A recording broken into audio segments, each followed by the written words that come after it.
2, as Escrituras Sagradas. Referência bíblica.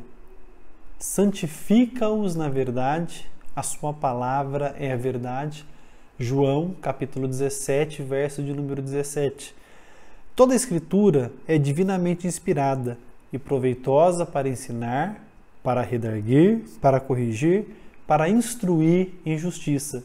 2 Timóteo, capítulo 3 e o verso de número 16. Verdade em ação. Ao afirmar que a palavra de Deus é a verdade, Jesus Cristo deixou-nos um norteador para orientar o homem nas questões de fé, moral e salvação. Na Bíblia, podemos conhecer a verdade. Se você teve a oportunidade de ter um primeiro contato com a fé cristã, certamente você observou a forma como os cristãos tratam com bastante respeito a Bíblia Sagrada. Independente da tradição cristã que foi observada, a Bíblia ocupa um local de centralidade na experiência cristã. Enquanto reformados, nós cremos no princípio do sola scriptura, no qual afirmamos que a Bíblia Sagrada é suficiente para poder transmitir a nós toda a revelação de Deus e tudo aquilo que Deus intentou nos deixar a respeito de si mesmo, para que através do texto bíblico ele pudesse ser conhecido por todos aqueles que seriam alcançados pelo Evangelho e iluminados pelo Espírito Santo para a salvação. De fato, a Bíblia Sagrada ela é a fonte da qual se deriva todas as doutrinas cristãs.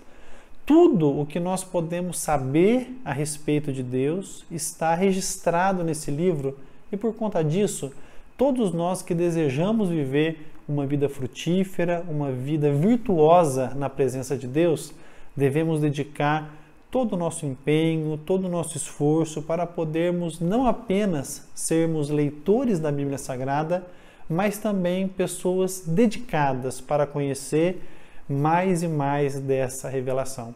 Nós que somos protestantes, nós seguimos a tradição bíblica na qual 66 livros são considerados inspirados por Deus.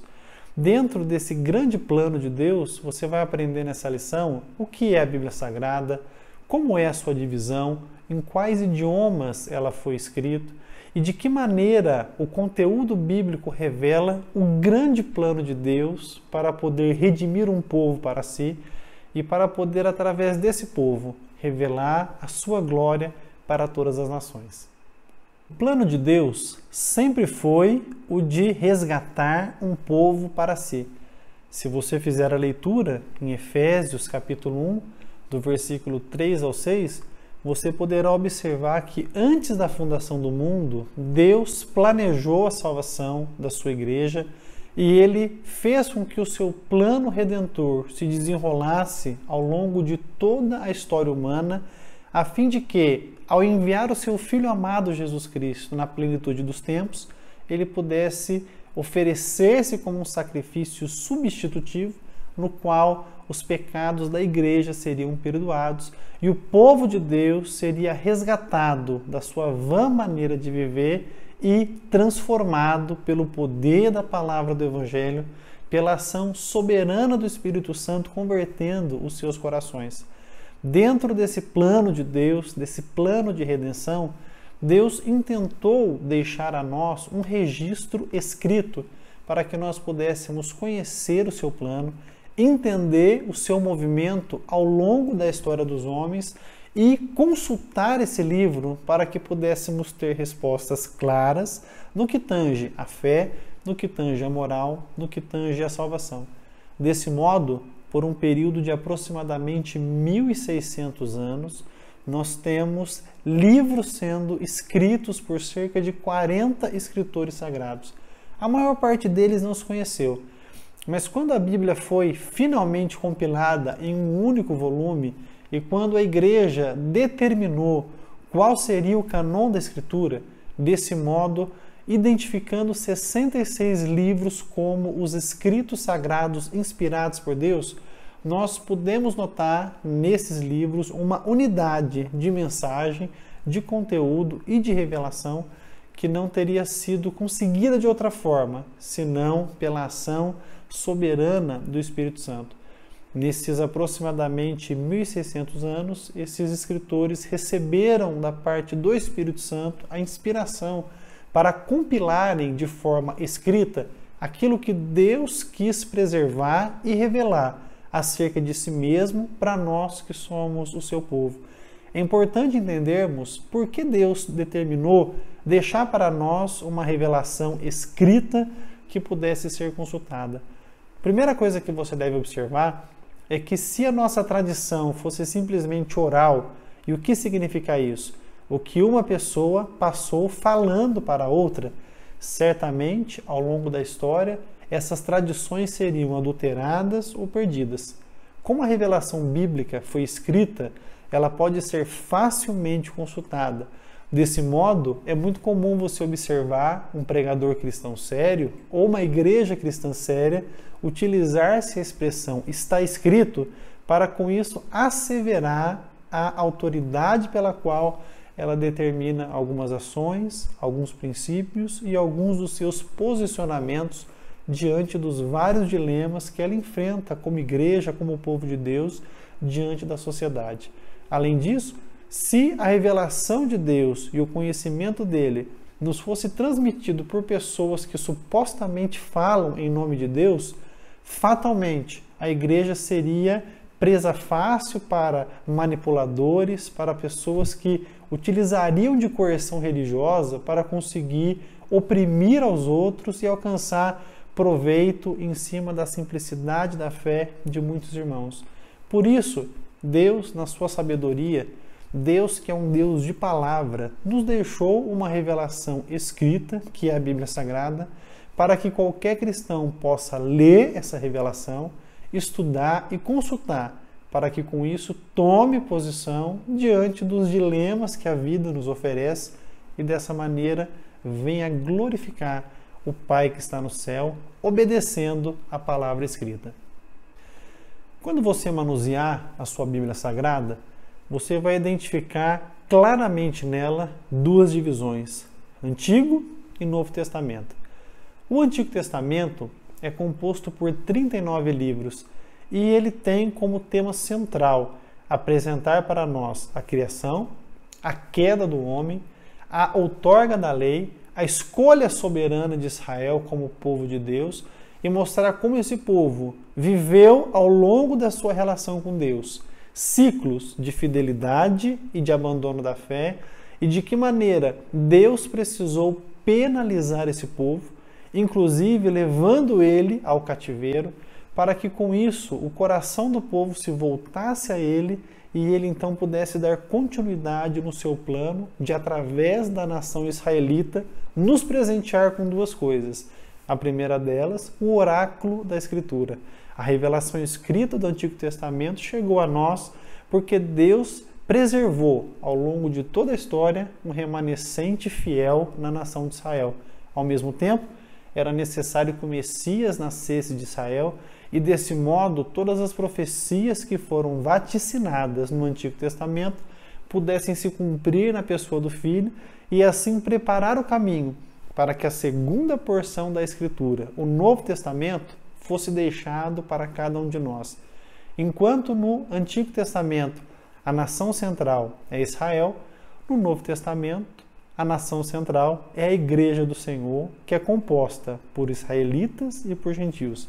Enquanto no Antigo Testamento o foco é apresentar as promessas de que o Messias virá, o Novo Testamento se concentra em nos deixar a revelação de que o Messias já veio, morreu na cruz do Calvário para perdoar os nossos pecados e ressuscitou pelo poder de Deus para a nossa justificação. O Antigo Testamento fala de preparo, o Novo Testamento de concretização. No Antigo Testamento, nós vemos profecias que serão cumpridas. No Novo Testamento, nós vemos o cumprimento das profecias na pessoa de Cristo e novas promessas sendo lançadas ao povo de Deus, preparando o povo de Deus para a consumação de todas as coisas e para o retorno triunfante de Jesus. Ter essa compreensão ajudará você na leitura da Bíblia para que você possa identificar em cada texto que você lê, quem são os seus destinatários e saber fazer uma correta interpretação daquilo que foi pertinente a Israel como nação, por exemplo, a lei cerimonial e as leis civis, e identificar aquilo que é pertinente à igreja e ao povo de Deus de todas as eras, que diz respeito à lei moral de Deus e aos princípios da Escritura que regem a natureza de uma vida cristã, que glorifica a Deus e que realmente ressalta os valores que Deus quis nos deixar na sua santa, bendita e maravilhosa palavra. A Bíblia foi originalmente escrita no hebraico, todo o Antigo Testamento, no aramaico, algumas porções do Antigo Testamento e provavelmente o Evangelho de Mateus, e no grego, todo o Novo Testamento. É importante você saber isso porque quando você estiver fazendo a leitura de uma Bíblia na língua portuguesa, você precisa entender que aquele texto ele foi traduzido de um idioma original e que por conta disso as traduções podem conter alguns problemas, principalmente porque as línguas bíblicas eram línguas muito ricas. E quando nós fazemos a transliteração para os nossos idiomas atuais, nós podemos perder um pouco do sentido que os originais traziam com tanta clareza e com tanta virtude. Por isso, certamente ao ler a Bíblia, você poderá notar algumas coisas que parecem que estão fora do lugar. Principalmente se você tem um pouco mais de prática na gramática ou no estudo histórico ou em outras coisas. Mas isso acontece sempre, não porque a Bíblia tenha erros, mas porque talvez as traduções não tenham conseguido preservar com muita qualidade tudo aquilo que Deus quis dizer para nós. Mas, uma vez consultado nos seus originais, e a Bíblia é o documento antigo com mais cópias preservadas que autenticam, não é, a sua historicidade.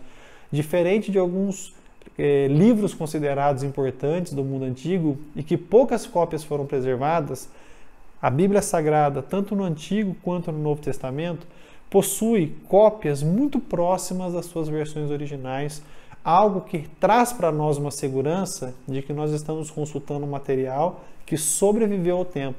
E isso, sem dúvida alguma, ressalta a boa e soberana mão de Deus que quis preservar a Bíblia Sagrada para o nosso benefício. Hoje nós dispomos de muitas traduções bíblicas. Na nossa igreja, a Igreja Pentecostal Reformada, nós optamos por trabalhar nos cultos, nas pregações e nas mensagens duas traduções que são as mais queridas do povo brasileiro: a Almeida Revista e Corrigida e a Almeida Revista e Atualizada. Essas são as traduções que nós usamos com um pouco mais de carinho na escola dominical, nas pregações. Contudo, existem muitas opções de Bíblias com linguagem contemporânea, que nós recomendamos a leitura delas para aqueles irmãos que têm alguma dificuldade com o português mais antigo e também para aqueles que desejam uma leitura um pouco mais simples para os seus momentos devocionais.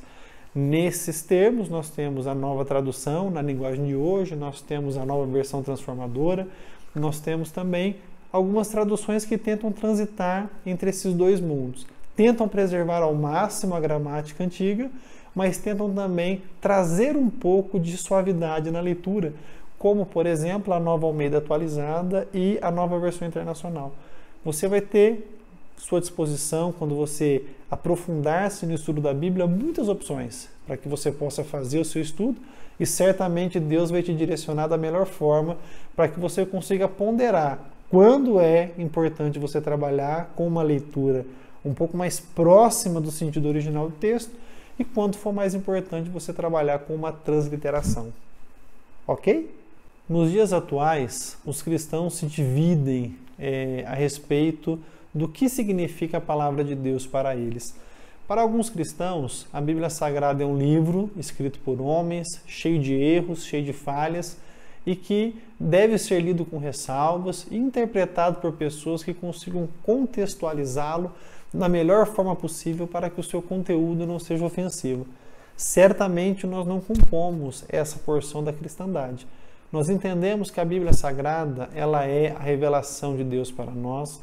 Entendemos que ela, por ser um livro antigo, ela possui alguns temas e alguns conteúdos que refletem muito do mundo em que ela foi escrita, mas entendemos que Deus, pelo Espírito Santo, nos capacita para conseguirmos entender, à luz da vida da mensagem, do ministério, da morte, da ressurreição de Jesus, de que maneira todo esse conglomerado de escritos ele pode se unir no sentido de nos transmitir a boa, perfeita e agradável vontade de Deus para nossas vidas. Então, nós entendemos que a Bíblia Sagrada deve ser considerada sobre 4 perspectivas: a sua inerrância, a sua infalibilidade, a sua inspiração verbal e a sua inspiração plenária. Inerrância bíblica significa que a Bíblia foi, pela ação soberana do Espírito Santo, preservada de erros e de contradições. Quando eu digo isso, eu estou dizendo que, ao ser analisado o texto no seu original, aquilo que foi deixado no escrito representa a revelação de Deus, representa aquilo que Deus quis que nós soubéssemos e aprendêssemos dele para a glória do seu nome, e que esse texto pode ser consultado sem o risco de nós estarmos lendo algum conteúdo que tenha sido adulterado, que tenha sido manipulado, para que nós não pudéssemos com isso conhecer aquilo que Deus quis revelar para nós. Então a inerrância bíblica, ela é nada mais, nada menos do que a afirmação que a Bíblia, no seu texto original, foi preservada de erros e de contradições. Existe, por exemplo, algumas coisas que devemos considerar nesse momento. Por exemplo, quando nós lemos a lista dos animais que os israelitas não deveriam consumir, está escrito ali, por exemplo, que o morcego ele é uma ave. Obviamente, nós que estamos aí alguns milênios à frente da escrita do texto, nós sabemos muito bem que o morcego não é uma ave, é um mamífero. Mas, para o escritor bíblico, que conviveu com um sistema de informação muito diferente do nosso, ele identificou no morcego um animal alado. E no seu tempo, na sua época, não haviam as distinções da biologia como temos hoje. Então ele associou o morcego com a ave por ser um animal voador. A Bíblia vai ter diversas situações em que essas aparentes contradições e erros aparecem. Mas sempre que isso acontecer, cabe ao leitor bíblico entender que a Bíblia foi escrita num mundo diferente do nosso e que algumas convenções educacionais e acadêmicas não eram como as de hoje. Desse modo, de vez em quando você vai encontrar na leitura alguma coisa que parece destoar da educação que você recebeu, dos ensinos que você recebeu na sua educação formal. Quando isso acontecer, lembre-se que o mundo da Bíblia é diferente do seu, mas que a sua mensagem, apesar disso, é tão atual como o jornal de amanhã. O segundo aspecto da Bíblia que tem que ser analisado é a sua infalibilidade. É uma palavra difícil, quase sempre enrola a língua quando vou falá-la numa pregação ou numa escola bíblica. Estou até surpreso que agora eu consegui falar. Esse termo significa que a Bíblia é infalível em assuntos de fé e na prática cristã cotidiana. Quando afirmamos que a Bíblia é infalível, estamos dizendo que ela não possui falha alguma naquilo que ela nos traz de orientação moral e que todas as promessas que foram deixadas nela terão certamente o seu cumprimento.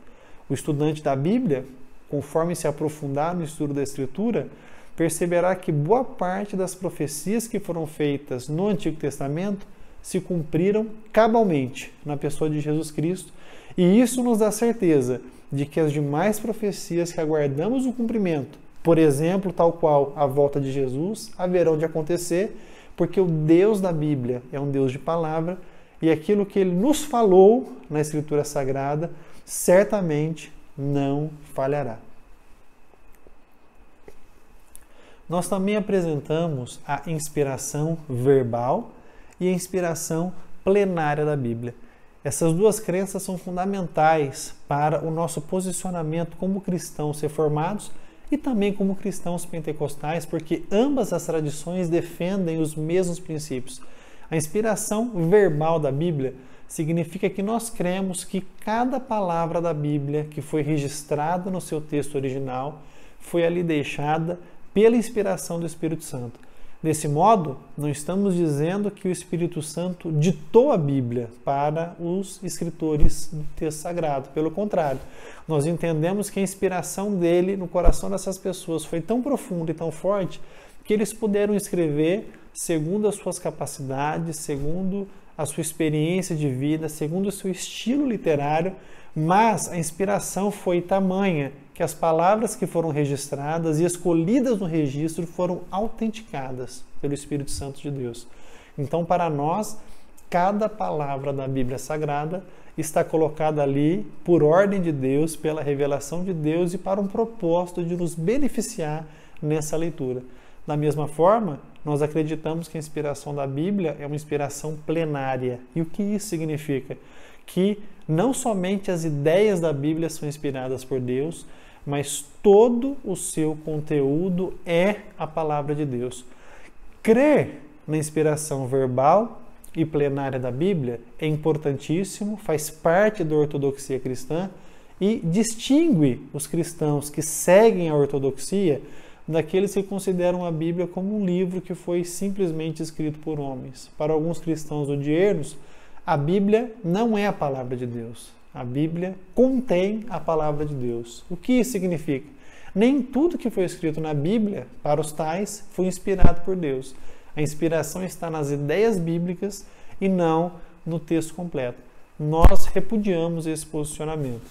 Entendemos tanto na questão da nossa igreja, a Igreja Pentecostal Reformada, como também no meu posicionamento pessoal como pastor titular da igreja, que toda a Bíblia Sagrada e cada palavra nela escrita é a palavra de Deus e pode ser consultada à luz da iluminação do Espírito Santo para que, por uma análise do texto, uma análise que seja histórica e gramatical, que leve em consideração o contexto em que o texto foi escrito e as palavras que foram utilizadas no registro, ela pode ser lida, entendida, interpretada e utilizada para o nosso benefício espiritual. Nós entendemos isso porque a Escritura é enfática em afirmar que toda a Escritura Sagrada é divinamente inspirada. Então, a própria Bíblia autentica que a Escritura Sagrada ela é inspirada por Deus para o nosso benefício. Também Pedro afirma que nenhuma profecia da Bíblia foi escrita, não é, sem que houvesse por trás dela a inspiração do Espírito Santo. Homens santos falaram a Escritura, escreveram a Escritura debaixo da inspiração do Espírito Santo. Quando nós assumimos esse posicionamento, nós estamos nos colocando ladeados com aqueles homens que fizeram a história do cristianismo e que puderam, através da pregação do Evangelho, levar milhões de pessoas ao arrependimento e aos pés de Cristo e à salvação eterna de suas almas. Qualquer posicionamento que diminua a autoridade da Bíblia não provém de Deus. E toda a igreja séria e toda a igreja compromissada com o reino de Deus e com a glória de Deus terá a Bíblia Sagrada e o estudo dela em autoestima. Desse modo, eu afirmo claramente para terminar esse resumo e essa exposição da aula. A igreja, ela não está autorizada em momento algum a falar a parte da Escritura. Pelo contrário, a igreja existe por causa da Escritura. A igreja existe porque a Escritura autentica que um povo se reúne em nome de Jesus Cristo, pratique as disciplinas cristãs, observe os sacramentos, partilhe dos emblemas da fé e desse modo seja reconhecido como igreja do Senhor. Toda igreja que se coloca acima da Escritura, ela está caminhando para o erro, está caminhando para a condenação. Mas todos aqueles que entendem que da Escritura provém tudo que é proveitoso para a fé, certamente estarão reunidos em nome de Jesus Cristo e partilhando diariamente da promessa de salvação. Que Deus te abençoe. Espero que esse resumo enriqueça a sua experiência de aula.